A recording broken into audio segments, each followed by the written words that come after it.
How did humans survive before fire, in freezing nights, with predators everywhere, and nothing but their own bodies to protect them?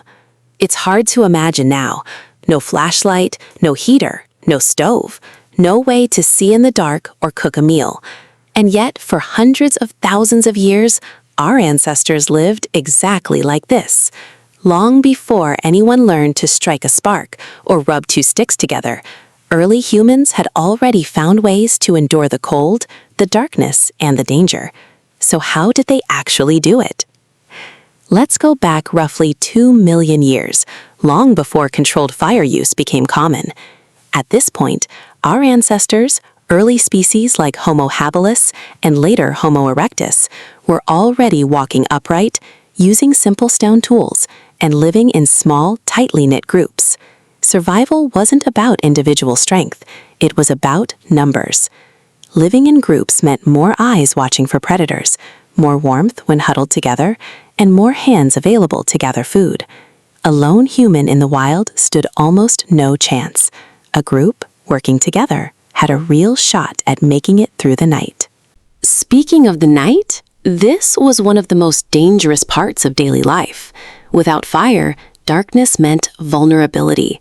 Predators like big cats and hyenas hunted efficiently at night, while early humans had relatively poor night vision. So what did they do?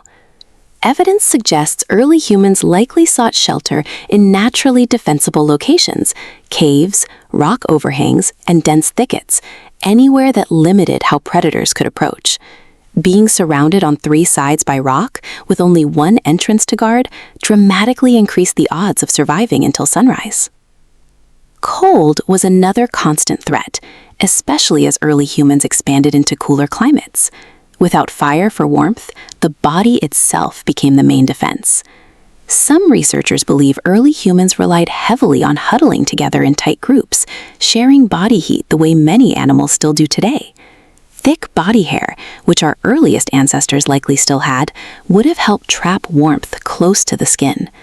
Over time, as humans lost body hair and adapted to different environments, other strategies had to fill the gap, like wearing rough animal hides, long before anyone had needles or sewn clothing. Food presented its own massive challenge. Fire wasn't used for cooking yet, which meant everything eaten had to be consumed raw. Raw meat, tough plants, roots, and insects made up much of the early human diet.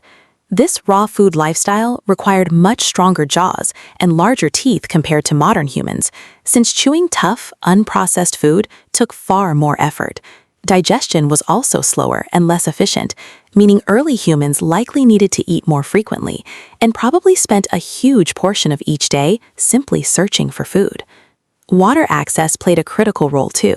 Early humans needed to stay close to rivers, lakes, or streams, not just for drinking, but because these areas attracted animals, which meant more hunting and scavenging opportunities. However, staying near water sources also meant staying near predators who needed the same water.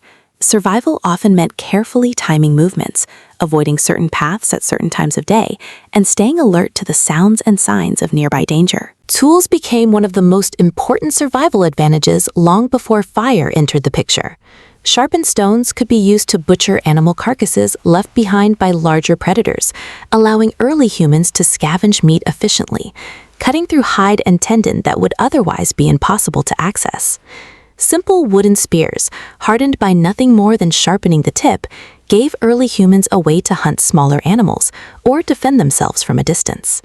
These tools weren't sophisticated, but they were often the difference between finding a meal and starving. Communication and social bonds also played a bigger role than many people realize. Groups that could coordinate, signaling danger, working together during a hunt, or warning each other about predators, had a significant survival advantage over those who couldn't. Some researchers believe the roots of early human language and social bonding may trace back to these exact survival pressures, long before fire changed the way humans lived. So when did fire finally enter the picture? Evidence of controlled fire use dates back roughly 1 million years, with some of the clearest evidence coming from a cave site in South Africa called Wonderwork Cave. Before that point, if early humans encountered fire at all, it likely came from natural wildfires. And even then, they may have simply taken advantage of the aftermath, since a wildfire could leave behind cooked meat or clear pathways through dense vegetation. True controlled fire, the ability to create it, maintain it, and use it deliberately, came much, much later. This means for well over 1 million years, humans survived entirely without one of what we now consider the most basic tools of survival. No heat on demand, no light to push back the darkness, no way to cook food or ward off predators with a flame. Just raw human adaptability, groups working together, tools shaped from stone, and bodies built to endure conditions modern humans could barely imagine surviving today. So the next time you flick on a light switch or turn up the heat without a second thought, remember, for the vast majority of human history, none of that existed. Our ancestors didn't just survive without fire. They built the entire foundation of human cooperation, tool use, and adaptability during those long, dark, fireless years, laying the groundwork for everything that came after.